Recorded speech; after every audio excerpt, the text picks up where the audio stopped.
Hi there, Dusty Sonnenberg, field leader for Ohio's Country Journal and the Ohio AgNet with your Cab Cam, coming to you today from Siebenek Farms in Putnam County. I'm going to be riding with Aaron Siebenek as we side dress corn, variable rating the products, and also interseed cover crops.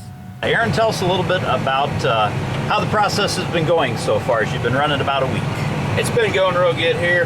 We started on Saturday, actually kind of get this toolbar set up, so a little bit of what we're running with the applicator being new to us. We had to get it calibrated here this year, make sure it's good to go. So we started Saturday on that process, and then Tuesday night, we got going here around a couple showers, and then as we moved into the last couple days here, we've been hitting it hard as we got weather moving in for the weekend here. So we're trying to get this covered up before we get some rain so the seed can get germinated, and then the dry fertilizer we're using gets into the soil and starts getting activated and be available for the plants. Good. Let's talk about all the different monitors and what are you able to monitor as we go through the field here?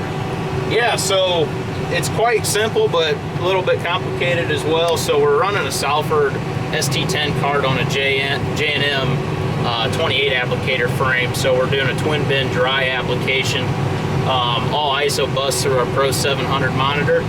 It's running through a Mueller controller, so we're twin variable rating our phosphate and our nitrogen as well. So we move that application from the fall into the springtime, into the crop season here, take that nitrogen credit from that, bring that back towards yield and our nitrogen recommendations as well. So we're variable rating both to make sure we're getting nitrogen in the correct places for our soil and the production we're getting out of these farms. So Aaron, I've been told you're the brains of the operation, both mechanically making this all work, but also electronically making everything talk to each other. What were some of the challenges early on getting all the different components to work together? Obviously it's ISOBUS, so there's communication technology there, but still a lot of, for lack of better terms, moving parts.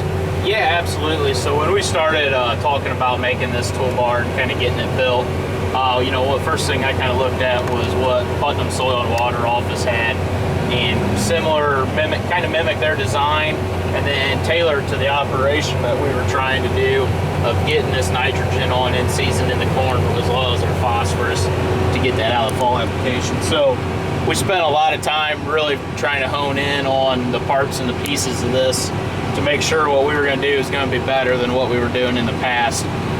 So we utilized 24 coulters on our 30-foot bar to run 2 strips down every row instead of just one, moving that nutrient a little bit closer to it.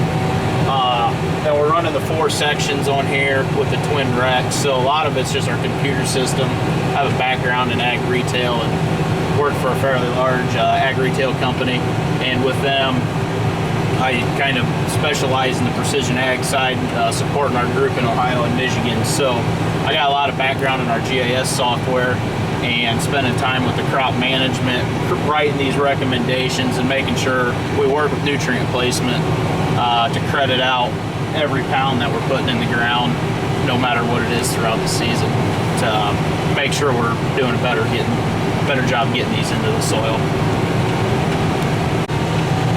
So Aaron, you're coming up on having a full sort of season of side dressing and interseeding your cover crops with this. What are some of the things, looking back, that you really like about how it's working? It's been working pretty good. We spent, obviously last fall, we ran a couple hundred acres through here, so that made a big difference on our to-do list of improvements we needed to make over the winter or the spring. So we spent quite a bit of time in the shop here this spring, making some modifications to the cover crop seeder, the layout of the hoses and stuff like that, so we could get a better application, better spread, get some incorporation to that as well, and then also make sure it wasn't plugging up. Real good. Aaron, thank you for your time today. This spring's Cab Cam series is made possible by Precision Agri-Services, Inc. Since 1994, Precision Agri-Services, Inc. has provided the best agronomic, environmental, ag technology, planter services, and planter products to farmers and agribusinesses. For more info, visit precisionagriservices.com.